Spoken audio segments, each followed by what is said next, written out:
Good evening, everyone, and welcome to our post-match press conference. Congratulations to the NU Lady Bulldogs for beating the UST Golden Tigresses 23-19. We have Coach Regine Diego, Banch Alinsug, and Sam Cantada.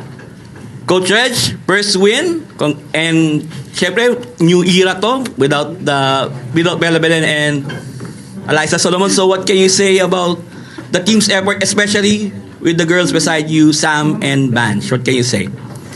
Of course, I am very happy and overwhelmed because we got through a very strong team.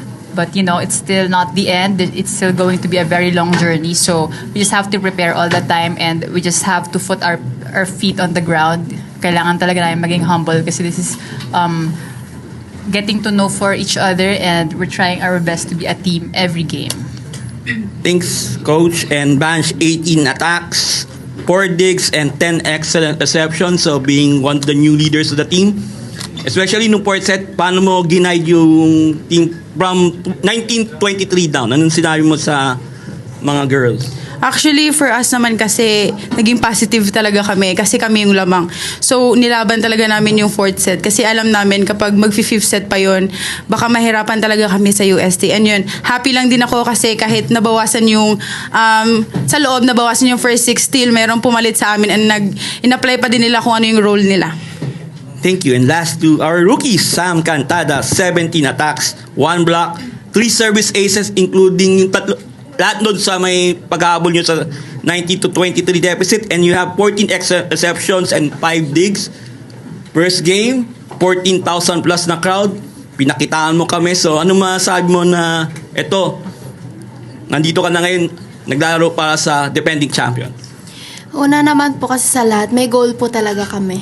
Na, syempre po, yung team po namin is defending champion po. So, para sa akin naman po, wala naman po kaming dapat patunayan. Gawin lang po namin yung best namin every game.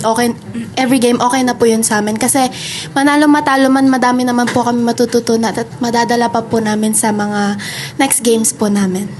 Thank you. Okay, the floor is open for questions. Sam, yun nga, down kayo tapos nasa service line ganun dulo. Ano lang siguro tumatakbo sa isip mo nun and paano mo kinip yung sarili mo na maging composed? Kahit grabe yung crowd, grabe yung atmosphere. Siguro nasa utak ko lang po, tinetesting ako nun sa training. Like, ang pangit po ng mga service ko, inconsistent po ako. Tumatakbo sa isip ko nun na kailangan ko i-overcome yun. Kailangan ko maging consistent, kailangan ko ilaban to. Kasi nakikita ko po sa mga ka-teammates ko na nilalaban po nila. Coach, as one of the witness syempre sa preparation ni Sam for her rookie year, nagulat ka pa ba dun sa naging performance niya today? Well, sa totoo lang, I know a lot of people will say na chamba yung kay Sam. But I've seen it so many times already. So, it's her. It's her character. She's a really good fighter, lalo sa crucial game. So, I didn't doubt her. And I was so sure na she's going to make it hanggang sa dulo. Badge from having talents, tapos ngayon the luxury of having a rookie na ganyan ka-talented, gaano ka saya yun na may continuity dun sa talent ng team? Actually, sobrang proud ako kasi syempre rookie year niya and nakikita ko talaga sa kanya na gusto niya din talagang ilaban yung point kanina, especially yung kanina. And also sana din is magtuloy-tuloy lang din yung game namin and sana magtuloy-tuloy lang din yung ginawa namin sa yung consistency namin. So, paano mo tinitake yung pressure or yung responsibility na ganyan nga kaganda agad yung tiwala ng teammates mo sa ako? Yan nga po, nabanggit ko naman po kanina at yung press con po nung nakaraan po bago po mag-start yung season. Sobrang grabe po yung pressure po sa akin kasi po syempre ang taas po talaga ng standard na iniwan po nila Ate Bella. Pero syempre andyan naman po yung coaches ko at saka yung teammates ko po na tinutulungan po nila ako every training na pinupush po talaga nila ako. Yan po. Our coach, bilang yung last championships po na NU all had different head coaches po. So, in your term po ngayon as the new NU head coach, parang how are you trying to strike yung continuity mo of yung, kumbaga, yung winning tradition while also introducing your own, kumbaga, coaching philosophy din sa team with, na, kumbaga, intact pa rin for the most part, pero yung faces din mo. Well, I've been trying to make this team about them. So our system is not dependent on me, but I'm trying to make it. I want to make them decide what they want, what they're comfortable with, and what they're very good at. So the system is a them system na nililinis lang namin. So I'm not trying to make a really different mga changes na nakakagulat na malalaki. We're just trying to linis what they know already because everybody is skillful na. So yun, tuloy-tuloy lang, and lahat ng matutunan nila sa lahat ng coaches nila, we're trying to get the best practices, best things, so that we can still defend the championship. Sam, after that performance, gaano ka nakakomportable siguro gumalaw dito sa seniors ranks naman ng UAP? Or medyo may settling in period ka pa bang kailangang UAP? Ngayon po, may kumpiyansa na po ako ulit.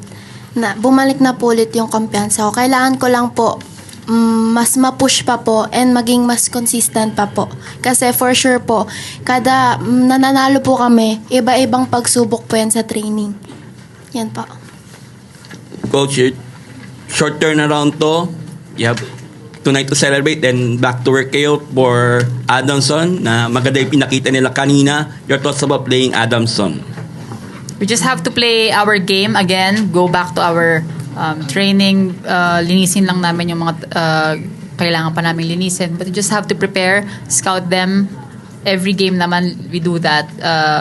Kailangan lang namin i-review kung sino yung mga kalaban namin all the time so that we can adjust and linis ng galaw namin. Yun lang. Alright. For Coach Reg, if you were to rate your team regarding their performance from 1 to 10, what would it be? And was that your optimum performance? Well, truthfully, I don't think any team is playing their best for today. It's going to be a very long journey, and it's going to be an experience for everyone. I don't think this is our best yet. Marami pa kami pwedeng ayusin at perfectin. But for sure, we are going to do our best to be better every game. So yun. Dun sa review, may reviews pa talaga. So for today, I think we played good, but we can do better. Mga 8, ganyan. At least 8. Yeah, still a win is a win. Yeah. And we're very grateful. Thank you po. Okay, last question to Sam and to Banch. Banch first against Adamson na talagang, they played well this afternoon. What can you say, Banch? Yun din sabi ni Coach Reg is balik lang din kami sa pag-aralan namin sila, viewing kami kung sino yung magiging katapat namin na players, and also yung Adamson din kasi is palaban sila and madami ding rookies sa kanila, and yun paghahandaan lang namin siya sa ensayo din. Sam against Adamson. And syempre po, yun nga po, palaban po sila. Hindi po yan sila papayag. Kilala ko po yan, yung kung paano po yung ugali nila. Pero syempre, hindi rin po kami papayag. Gagawin din po namin yung best namin. Palagi. Yun po. Congratulations, Coach Reg, Banch, and Sam. See you in the future more.